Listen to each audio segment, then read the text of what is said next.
बिंध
में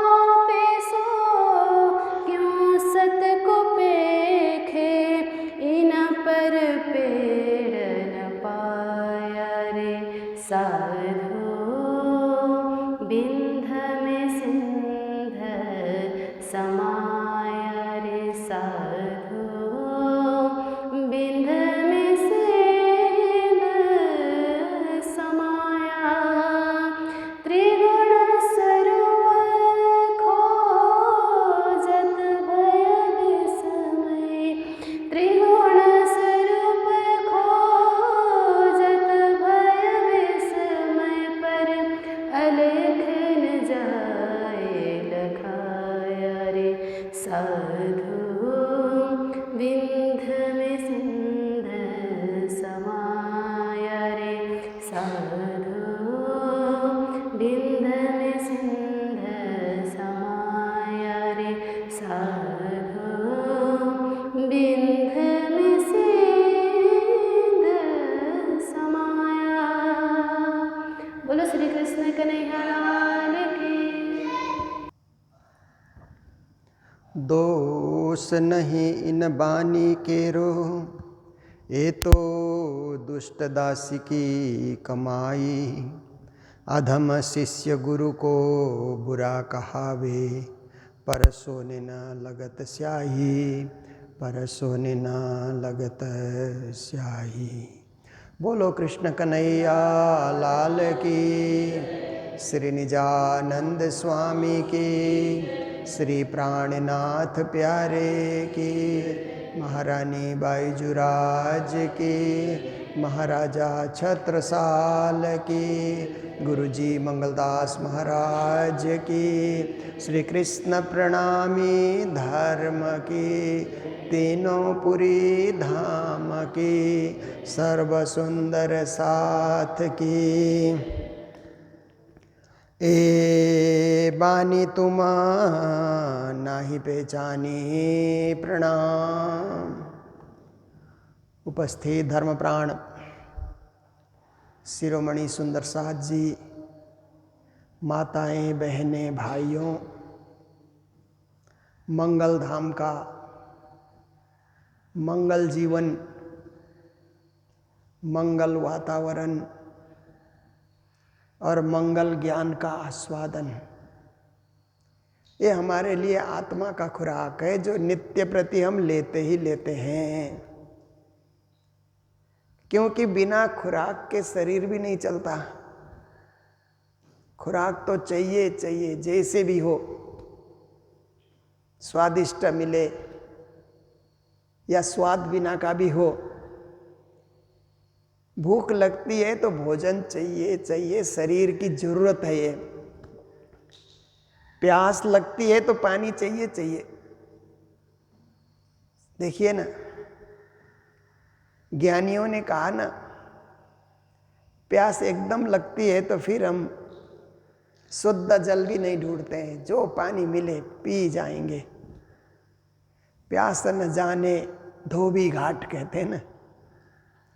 एकदम प्यास लगती है तो एक तरफ धोबी कपड़ा धो रहा है, फिर भी प्यास बुझाने के लिए उसी नदी का जल पिया जाता है। प्यास न जाने धोबी घाट।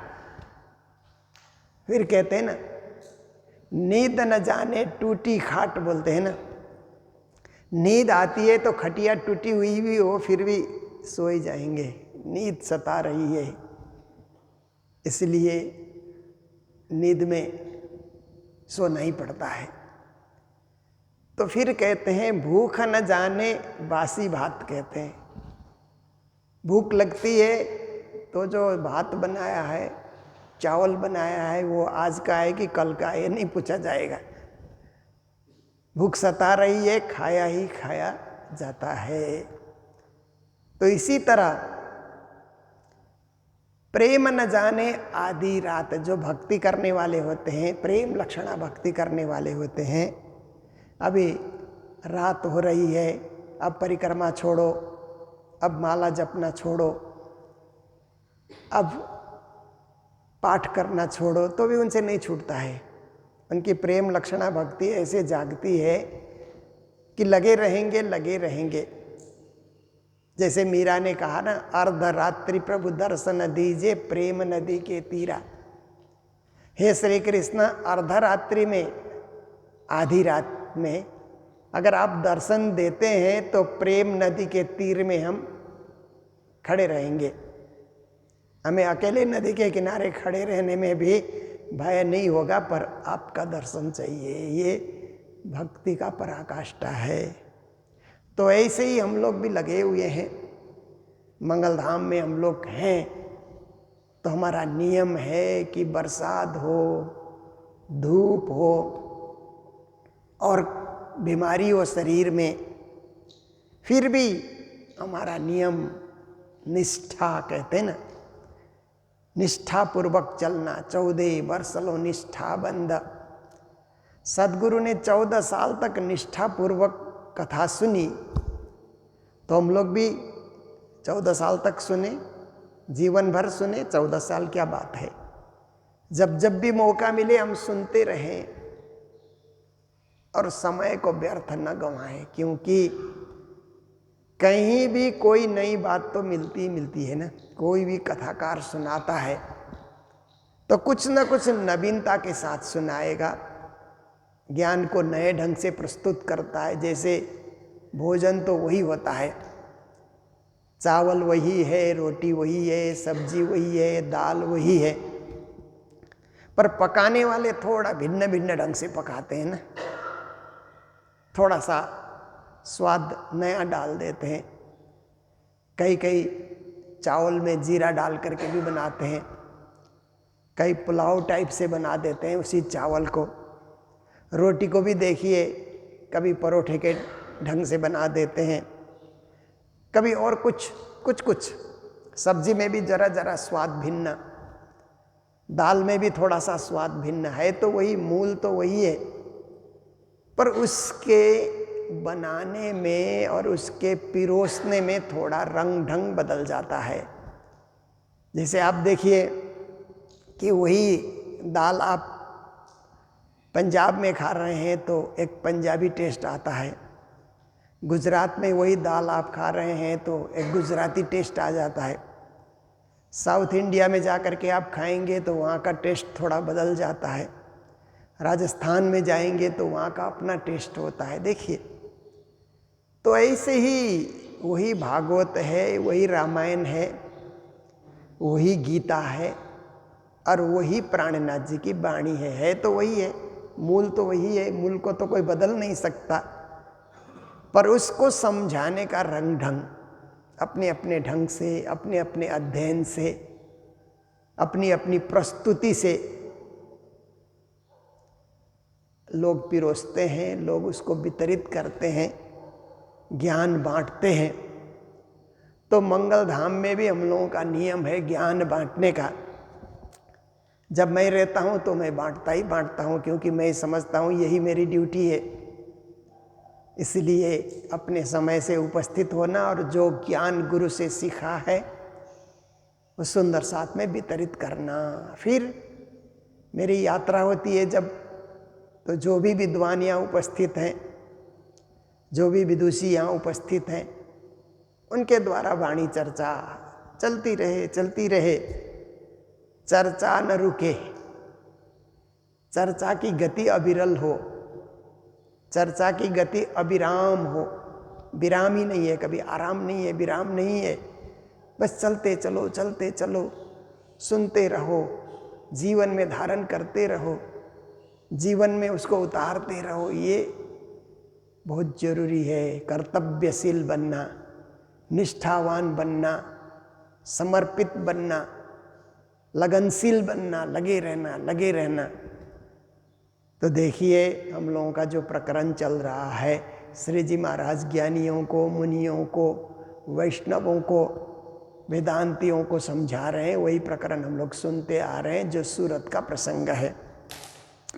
तो कल उन्होंने कहा कि अधम शिष्य गुरु को बुरा कहावे पर सोने न लागत स्याही। कहते हैं कि कभी कभी अपना काम बनता है तो हम परमात्मा की स्तुति करते हैं ना, आप कृपावान हैं, श्री जी साहेब जी मेहरबान, ऐसे कहते।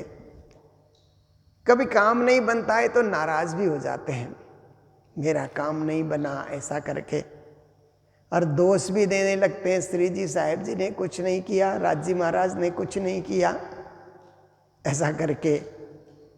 पर यहाँ पर प्राणनाथ जी का कहना है कि परमात्मा को दोष नहीं देना चाहिए और गुरुजनों को, आचार्यों को भी दोष नहीं देना चाहिए, क्योंकि सोने न लागत स्याही, वो अपने दृष्टिकोण से कर रहे हैं। प्राणनाथ जी ने अपने दृष्टिकोण से प्रचार किया, सदगुरु ने अपने दृष्टिकोण से ज्ञान सुनाया। इसीलिए सदगुरु के लिए, प्राणनाथ जी के लिए जो हमारे आराध्य हैं, गुरु जी मंगलदास जी महाराज के लिए, देखिए हम कुछ कहेंगे पर सोने न लागत स्याही कहते उनको, वो दोष हमारा ही होगा, वो दोष उन पे आरोपित नहीं हो सकता है। इसलिए हमेशा अपने दोष हम दर्शन करें और अपने दोष को दूर करने के लिए हम प्रयास करें। यही हमारे लिए बहुत उचित और उपयोगी कार्य होगा कि हम खुद सुधरें, हम खुद सही मार्ग पे चलें और हमारी दिशा सही हो। ये वाणी तुम नहीं पहचानी, देखिए वाणी को पहचानना हमारे लिए ये वाणी है। वैष्णवों के लिए वल्लभाचार्य जी की वाणी है, भागवत कथाकारों के लिए सुखदेव और वेद व्यास की वाणी है, रामायण कथाकारों के लिए रामायण की तुलसीदास कृत वाणी है। तो ये जो वाणी है उसको पहचानना, क्योंकि वो वाणी केवल गाने के लिए, केवल प्रवचन करने के लिए नहीं है, जीवन में उतारने के लिए भी है, गहराई में जाने के लिए है। इसलिए कहते हैं पहचानो। पहचानने से आकर्षण होता है, नहीं पहचानने से आकर्षण नहीं होता है। जैसे परमात्मा की पूजा भी पहचान होने से आप पूजा करोगे, राज्य की पहचान ही नहीं है तो पूजा नहीं हो पाती है। लोग क्यों कर रहे हैं एक एक घंटा लगा करके, ऐसा लगता है। पर पहचान हो जाए तो प्रेम से चंदन घिसना, प्रेम से आरती सजाना, प्रेम से पूजा पाठ करना, प्रेम से भोग तैयार करना, भोग धराना, ये सब होते रहता है। इसलिए श्री प्राणनाथ जी महाराज कहते हैं कि इस वाणी की पहचान होनी चाहिए। या में विद विद के प्रकाश, उस वाणी में प्रकाश ही प्रकाश है, ज्ञान का प्रकाश।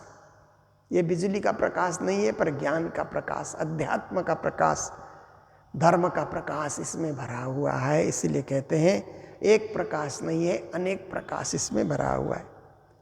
इन प्रकाश में खेले श्री कृष्ण जी, उसी अध्यात्म प्रकाश में कृष्ण खेल रहे हैं, कृष्ण की लीला हो रही है। देखिए ये तारतम वाणी में भी आप देखिए 2000 चौपाई में कृष्ण लीला है। तारतम वाणी में अलग अलग ग्रंथों में कुल मिला करके 2000 चौपाई में कृष्ण लीला है, कृष्ण खेल रहे हैं वहाँ पर।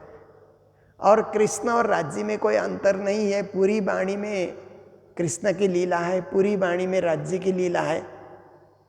इसीलिए इस वाणी में राज्य खेल रहे हैं। जैसे श्रीमद् भागवत में भी कृष्ण खेल रहे हैं, तो वैष्णवों को समझा रहे हैं कि वल्लभाचार्य की वाणी में भी कृष्ण खेल रहे हैं। कहीं ना कहीं कृष्ण वहाँ पर उपस्थित हो जाते हैं। ध्यान से देखने से कृष्ण की उपस्थिति वहाँ पर हो जाती है, कृष्ण झलकने लग जाते हैं जब हम वाणी पढ़ते हैं। रमे अखंड लीला रास, और कृष्ण तो रास खेलते हैं। रास मतलब रसपूर्ण लीला, लोगों के जीवन को रस से भर देना। कृष्ण भक्ति में रस है, प्रेम है, इसलिए ऐसे प्रेम से परिपूरित कर देना यह श्री कृष्ण का काम है। इसलिए ब्रज बालाओं को लेकर के, ब्रज गोपियों को लेकर के, और दिव्य परम धाम की जो आत्माएं हैं, सखियां हैं, वही ब्रज गोपी के रूप में आई हैं। उनके साथ उन्होंने रसपूर्ण रास लीला की, और वही रास हमारे रास ग्रंथ में है, जो वाणी के रास ग्रंथ में है, वही कृष्ण की दिव्य रास की चर्चा है उसी में। और वही भागवत के 10वें स्कंद के रास पंचाध्यायी में भी वही कृष्ण, वही रस, वही रास, सब कुछ वहाँ पर झलक रहे हैं। तुम पनधारी आत्मनिवेदी, बानी न देखो रे बिचारी। श्री जी समझा रहे हैं कि अरे तुम लोग तो एक प्राण को लेकर के बैठे हुए हो, ये मुझे करना है, ऐसे करके अपने मन मुताबिक चलना अच्छी बात नहीं है। और आत्मनिवेदन कर रहे हैं ऐसा कहते हो, तो किसको आत्मनिवेदन कर रहे हो, किसके चरणों में झुक रहे हो? इतना तो आपको ध्यान होना चाहिए कि किसी प्रकार के आपने अपने स्वच्छंद नियम बना लिया, स्वतंत्र नियम बना लिया, ऐसे धर्म में नहीं चलता है।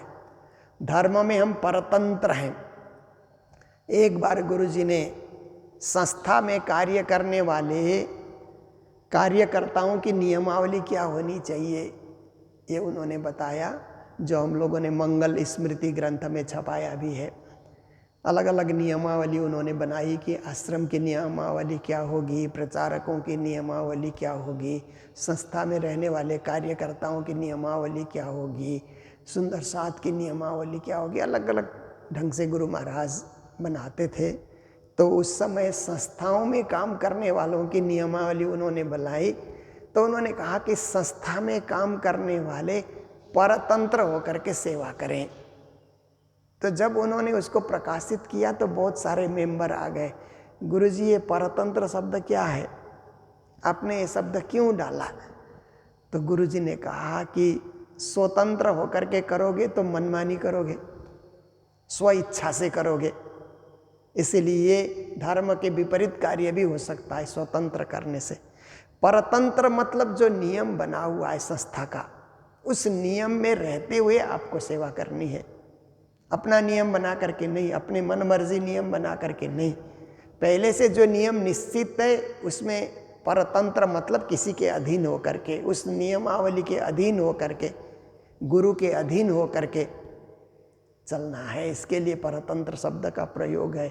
सबको बात समझ आ गई बाद में कि हम स्वतंत्र स्वतंत्र करेंगे तो आपस में लड़ाई हो जाएगी, परतंत्र हम लोग करेंगे तो संस्था की भलाई होगी, संस्था का उत्थान होगा, संस्था का विकास होगा।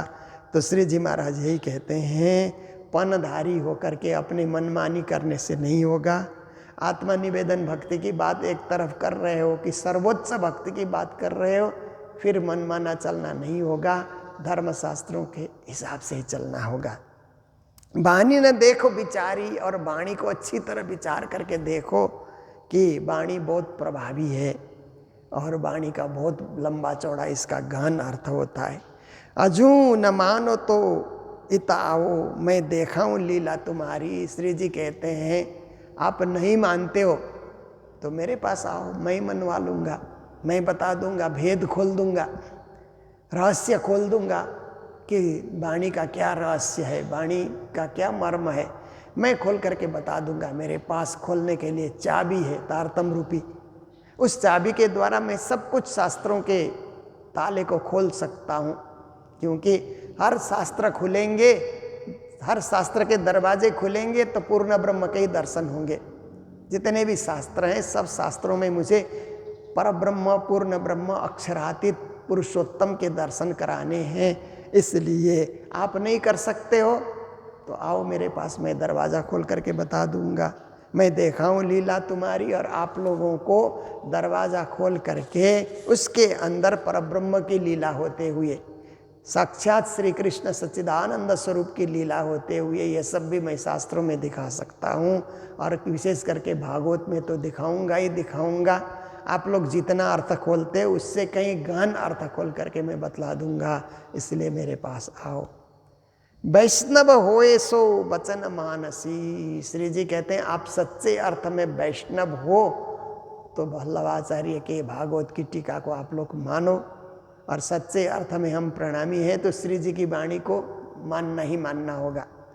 जो श्री जी ने उपदेश दिया है उसको अक्षरशः हमें ग्रहण करना होगा, क्योंकि हम प्रणामी हैं तो अपने सद्गुरु की वाणी को हमें मान करके चलना होगा। इसी तरह कहते हैं आप वैष्णव हैं तो आप उन अपने गुरु, फाउंडर जो हैं, संस्थापक हैं, उनकी वाणी को आप मानोगे, मानकर चलोगे।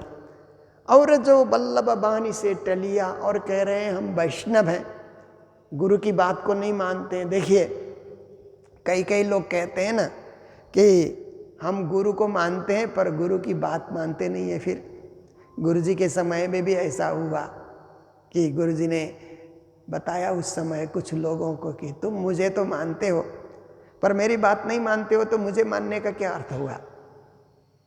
मुझे मान रहे इसका मतलब है मेरी बात को, मैं जो कहता हूँ उसको मान करके चलो। तो एक जगह गुरु महाराज गए तो वहाँ पर गुरु महाराज के समय में तो गुरु महाराज की फ़ोटो की पूजा नहीं होती थी, गुरु जी की पूजा होती थी। पर कुछ कुछ लोग ऐसे थे कि गुरु जी की फोटो गादी में रख करके, घर में भी छोटी सी गादी बना करके रख लिया करते थे। तो गुरु जी उनके घर में गए तो कहा कि अरे जब मैं मौजूद हूँ तो ये फोटो की क्या ज़रूरत है, असल स्वरूप को दूर कर पूजत उनका भेष। चौपाई के द्वारा गुरु जी ने उनको समझाया कि असल स्वरूप को छोड़ करके वेश की पूजा में तुम लग गए, इसलिए असल की ओर तुम लोग आओ, असल को पकड़ो। तो यही ज्ञान श्री जी महाराज यहाँ पर दे रहे हैं कि गुरु ने जो समझाया वो मूलभूत सिद्धांत को पकड़ो और अपने मनमानी विचार को त्याग दो। महमत कहे सो काहे को जन्मया, कहते हैं कि अगर गुरु की शिक्षा को नहीं मानना है, शास्त्रों की शिक्षा को नहीं मानना है, तो उसका जन्म लेना व्यर्थ है। क्योंकि मनुष्य रूपेण मृगासरंती, उसके लिए कहा जाता है रूप उसका मनुष्य है पर जानवरों की तरह विचरण कर रहा है। क्योंकि जानवर भी खाते हैं, वो मनुष्य भी खा रहा है। जानवर भी अपनी संतान को जन्म देते हैं, वो मनुष्य भी वही कार्य कर रहा है। जानवर भी कहीं न कहीं अपने गुफा कंदरा घर में रहते हैं, वो मनुष्य भी अपने घर में रह रहा है। बाकी उसके पास अध्यात्म नहीं है, उसके पास भक्ति नहीं है, उसके पास सेवा नहीं है, साधना नहीं है, तो साधारण जानवर से कोई फर्क उसका जीवन नहीं हुआ। इसलिए मनुष्य को कुछ फर्क होने के लिए, मनुष्य में मनुष्य का गुण आ जाए, भक्तों में भक्त का गुण आ जाए, सुंदर साथ में ये सुंदर साथ का ही भाव आ जाए, सुंदर साथ सेवा भाव आ जाए। अगर नहीं आया तो श्री जी कहते हैं तुम्हारा जन्म व्यर्थ है। काहे को जन्मया, कहते क्यों जन्म लिया, कुछ कर नहीं सकते, परमात्मा के लिए कुछ कर नहीं सकते, तो जन्म लेना ही हमारा व्यर्थ है। जिसने जन्म लिया उसके लिए कुछ नहीं किया, बाकी अपने लिए बहुत कुछ किया पर राज्य के लिए कुछ नहीं किया। तो श्री जी कहते हैं काहे को जन्मया, क्यों भार बनने के लिए, पृथ्वी का भार बनने के लिए आपने जन्म लिया। गर्भ माहे क्यों न गलियाँ, कहते हैं ऐसे लोगों को तो गर्भवास में ही गल जाना चाहिए, दुनिया का भार नहीं बनना चाहिए। ये क्या है कि कड़ा शब्द है, इसका मतलब है कि माँ के गर्भ से हम संसार में आए, आने की एक प्रक्रिया है, संसार में हमने जन्म लिया। इसका मतलब है कि जन्म को सफल बनाएं, जीवन को सफल बनाएं, अवसर को सफल बनाएं, पल पल का सदुपयोग करें और जीवन को मूल्यवान बनाएं, गतिशील बनाएं, कर्मशील बनाएं, कर्तव्यशील बनाएं। देखिए 3 प्रकार का जीवन होता है ना। एक जीवन होता है कि कर्तव्यनिष्ठ, कर्तव्य क्या है वही मुझे करना है। दूसरा कर्मनिष्ठ होता है, कर्म करता है परंतु कर्तव्य को भूल करके बस कर्म में लगा हुआ है। और कई कई लोग होते हैं कि कामना निष्ठ होते हैं, कि मन की कामना है, खाने की इच्छा है, सोने की इच्छा है, पीने की इच्छा है, विचरण करने की इच्छा है। इंद्रियों के हिसाब से हम चलते हैं, हम आत्मा की दृष्टि से नहीं चलते हैं, हम मन और इंद्रियों के हिसाब से चलते हैं। ऐसी चंचलता दिखाने वाले, कामना के प्रति झुकने वाले भी होते हैं, कर्म के प्रति। पर कर्तव्यनिष्ठ जो होते हैं वही संसार में महामानव कहलाते हैं, वही जगत की भी भलाई करते हैं और आत्मा का भी उत्थान कर लेते हैं, जीवन को सफल बना लेते हैं। तो यहाँ आकर के ये प्रकरण पूरा होता है। लगभग 21 चौपाई का ये प्रकरण हम लोगों ने कई दिन से सुनते आ रहे हैं। रोज़ 2 चौपाई 3 चौपाई का सारांश में रखते आया, तो आज यहाँ आकर के प्रकरण पूरा होता है। फिर दूसरा प्रकरण शुरू होता है, क्योंकि किरंतन में तो प्रकरण के बाद प्रकरण, छोटे छोटे प्रकरण, ज्ञान गर्भित प्रकरण, सार गर्भित प्रकरण अनेक भरे पड़े हैं। तो ऐसे किरंतन का रस आप सबको पिलाया जा रहा है और आप लोग भी भाव और भक्ति से ओतप्रोत होकर के इस ज्ञान गंगा में, सरिता में, ज्ञान सरिता में आप लोग गोते लगा रहे हैं, जीवन को धन्य बना रहे हैं। तो आइए आज के दिन जो मंगलधाम में सेवा आई है, आज के दिन की सेवा है मंगलधाम में मुंबई कांदिवली निवासी परमधामवासी नंद किशोर सराफ और उनके धाम गमन पर उनकी धर्मपत्नी पुष्पा देवी सराफ और उनके पुत्र मनोज और आनंद सराफ की ओर से मंगलधाम में जो है भंडारे की और मंगलधाम की विविध सेवा के लिए उन्होंने सेवा भेजी है। तो सपरिवार को बहुत बहुत बधाई, मंगल कामनाएं देते हैं। और हम जब जब भी मुंबई जाते हैं तो उस परिवार में मुझे जाने का और रहने का 2 शब्द सुनाने का भी मौका मिलता है। इसी प्रकार से मुंबई निवासी श्री माओजी भाई, जो गुरु जी के परम भक्त और एक आदर्श सुंदर साथ, कुछ अस्वस्थ भी चल रहे हैं, उन्होंने भी मंगल धाम के लिए सेवाएं भेजी है। उनको भी बहुत बहुत बधाई, मंगल कामनाएं, सुस्वास्थ्य की मंगल कामनाएं। और बम्बई से ही ध्रुति, जो सेवानिष्ठ सुंदर साथ हैं, पहले यूके में रहती थी, अब मुंबई रहती हैं, उन्होंने भी मंगल धाम के लिए सेवाएं प्रदान की है। तो ध्रुति जी को भी बहुत बहुत बधाई, मंगल कामनाएं देते हुए आज के प्रसंग को यहीं विराम देने जा रहे हैं। जय जयकार के साथ बोलो सतगुरु महाराज की, श्री प्राणनाथ प्यारे की, सर्व सुंदर साथ की। वैष्णव होए सो वचन मानसी,